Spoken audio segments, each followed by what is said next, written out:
Sumasakit ba po minsan ang dibdib ninyo? Parang mabigat, parang tinutusok sa dibdib? Worried ba kayo? Nag-aalala ba kayo? Sa puso na ba to? Atake ba to sa puso? O hindi naman? Tutulungan ko po kayo ha. So, Doc Willie po to. Isa po akong internist. Isa po akong cardiologist. 18 years ako nag-aral para maging cardiologist. And bibigyan kayo po ng simpleng explanation para malaman kung yung sakit sa dibdib ay sa puso or hindi. Tapos mamaya, meron din ako ituturo yung mga warning signs naman ng atake sa puso bago pa ito mangyari. Meron tayong ganyan tuturo mamaya yung mga warning signs. Anyway, chest pain muna tayo. Okay, yan ang lagi namin nakikita. Pag isang tao may chest pain, kayo, nakikinig kayo, ini-imagine ko mga OFW, mga kababayan natin mahihirap, masakit ang dibdib, walang pera pampa-check up, ano gagawin natin? Para malaman kung puso yan at delikado ba sa heart attack or hindi naman delikado na pwede naman tsaka na i-check up, tignan natin number 1 yung patient profile. Anong ibig sabihin ng patient profile? Ano yung risk factor mo? Okay? Dalawang klaseng grupo ng pasyente. Kung kayo ay edad 50 pataas, masakit lagi ang dibdib, parang mabigat, medyo ingat tayo, above 50 na eh. O kahit above 40 years old, kung kayo ay diabetic, may high blood na kayo, sumasakit pa yung dibdib, tapos overweight pa kayo, very stress ang buhay, tapos sumasakit ang dibdib. Or kung ang risk factor nyo, naninigarilyo. Okay? Stressful yung work. Baka lawyer o baka accountant. Yung talagang may deadline. Tapos sigarilyo, alak, maraming bisyo, overweight. Pag ganyan ang sasabihin mong patient profile nyo, masakit ang dibdib, kailangan magpa-check sa isang internist, cardiologist, para malaman kung puso o hindi. Kasi mas malaki ang chance na heart problem yun eh. Kasi may bisyo na eh, diabetic na eh, tapos may edad na, tapos naninigarilyo pa. So, malaking chance yung mga nararamdaman nyo dito, baka may bara yung puso. Lalo na mataas pa cholesterol, di ba?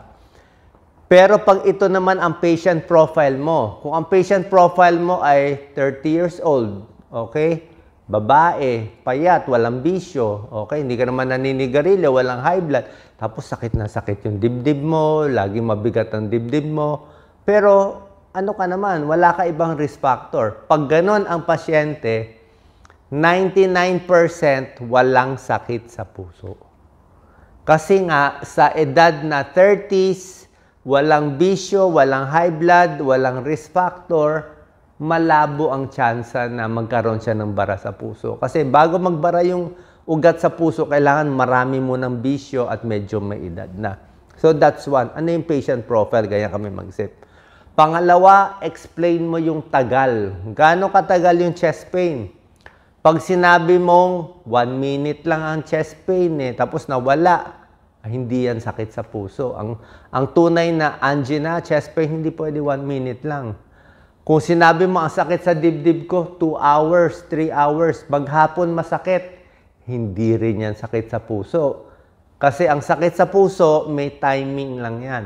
Ang tunay na nagbabara yung ugat sa puso, between 5 minutes ang sakit hanggang mga 15 minutes lang. At most siguro hanggang 30 minutes. 15 to 30 minutes, masakit ang dibdib, parang dinadaganan dito. Ang itsura ng mga pasyente, ang tunay na sakit sa puso, nakaganito yung kamay. Ano yan Levine sign. So, nakaganyan siya. So, pag ganyan, 5 to 15 minutes, pwede sa puso yon.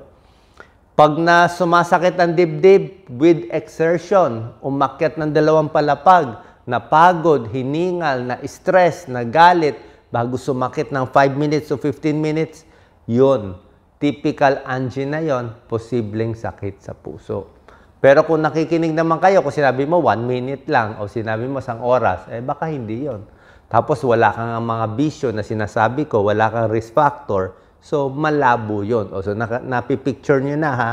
So ganyan kami mag-isip na another thing pa, tinatanong din namin bukod sa gano'ng katagal, ano patient profile, kaya mo ba ituro na sandaliri?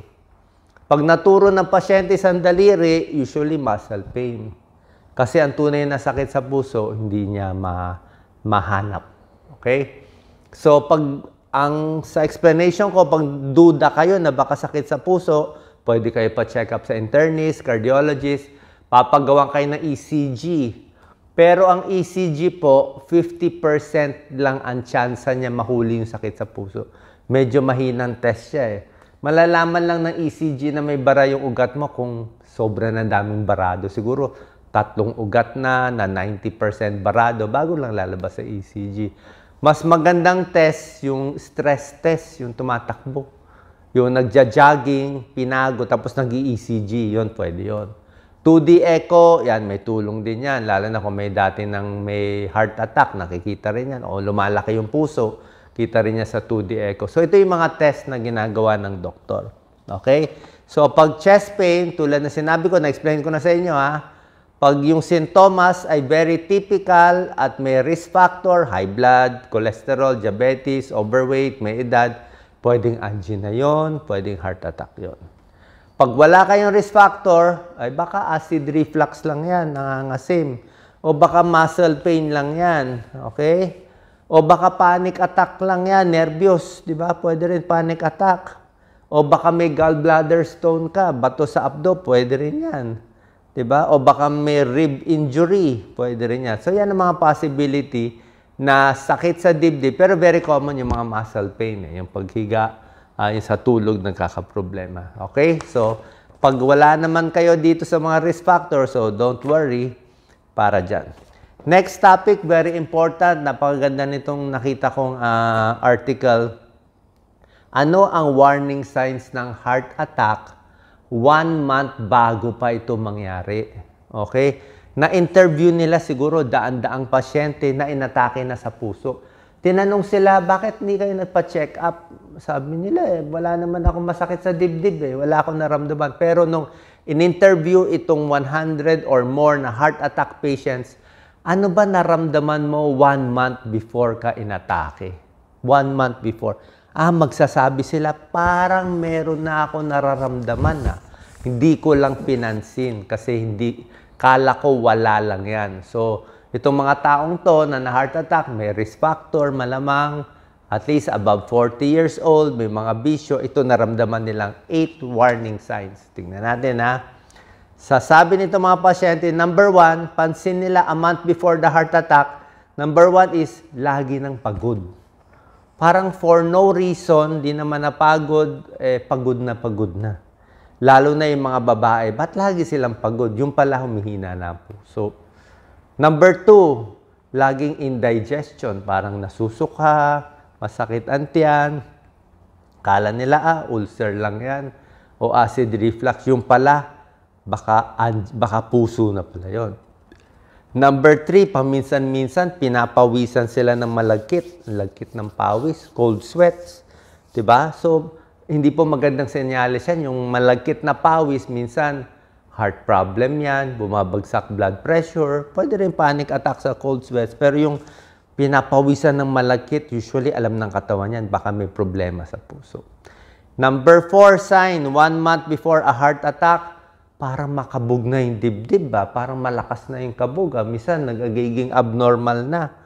Ibig sabihin, baka nagbabara-bara na yung puso. Minsan, nagbara, kaya nahirapan yung puso, nagloko yung tibok. Tapos, gaganda ulit yung daloy ng dugo. So, pabalik-balik. Hindi pinansin itong mga senyales. Yung number 1, fatigue. Number 2, indigestion. Number 3, cold sweats. Number 4, palpitation. Hindi pinansin. Kaya umabot sa heart attack. Okay? Number 5, possible lang to. Ito naman, maliit lang naman ang chance. Ito lang yung mga huhulihin natin na maaga kasi nga, life-saving to, nakakabuhay to. Kung nahuli mo ng 1 month before the heart attack, magagamot mo pa siya. Number 5, madalas na hinihingal. Akyat ng hagdanan, dati kaya naman, tapos ngayon mas hingal na, so baka mahina na yung puso. Number 6, parang may nararamdaman dito sa dibdib. Hindi talaga sakit sa dibdib Usually kasi yung heart attack, hindi talaga siya masakit. Yung ibang pasyente, iniintay nila, kailangan masakit na masakit. Pero usually, ang explain ng pasyente ganito, parang dinidiin. parang may nakaipit, parang may umiikot-ikot, o parang may mabigat, may nakadagan, something like that. Minsan, hindi sa dibdib, parang sa may sikmura, parang sa may kaliwa, kanan, kaya hindi nila ma-sure. Diba? So, pag ganyang medyo alanganin, tapos may risk factor, pa-check na tayo sa puso. Okay? Number 7, pwede yung sakit wala sa dibdib. Minsan sa kamay lang, left arm, minsan banda rito sa ilalim ng tiyan, o pwede rin yan sa puso, dito pwede rin sa puso. Minsan sa leeg, minsan dito sa lower jaw, sa panga, possible din hanggang lower jaw. Lahat yung areas na yan, lalo na sa mga babae, minsan sa puso ang pinanggagalingan. And number 8, yung nahihilo, biglang nahilo na lang. Okay? Bakit parang nahihilo? Pwedeng napagod or yung hilo minsan kulang ang blood pressure. Baka nagbabara na yung puso, pakonti-konti na papunta sa heart attack, kaya nahihirapan na yung puso, kaya minsan nagkukulang na. So, itong mga 8 warning signs, maliit lang naman ang tsansa, pero tulad na sinabi ko, kung may risk factor kayo, tsaka kung duda kayo, parang duda kayo, ba't kayo pinapawisan ng malagkit? Diba? Ba't kumakabog? Wala naman akong ginagawa. Kung duda kayo, dahil nga sa study na to, 1 month before, inatake sila sa puso, pa-check na kayo na maaga. Sa inyong cardiologist, ECG, treadmill, blood test, physical examination, para maagapan pa habang maaga. Okay, sana po nakatulong tong video, lalo na sa mga walang pera magpa-check up, kaya natin itong ginagawa para libre kayo at least yung pagpupunta kayo sa doktor, yung kailangan na matulungan po kayo. Salamat po.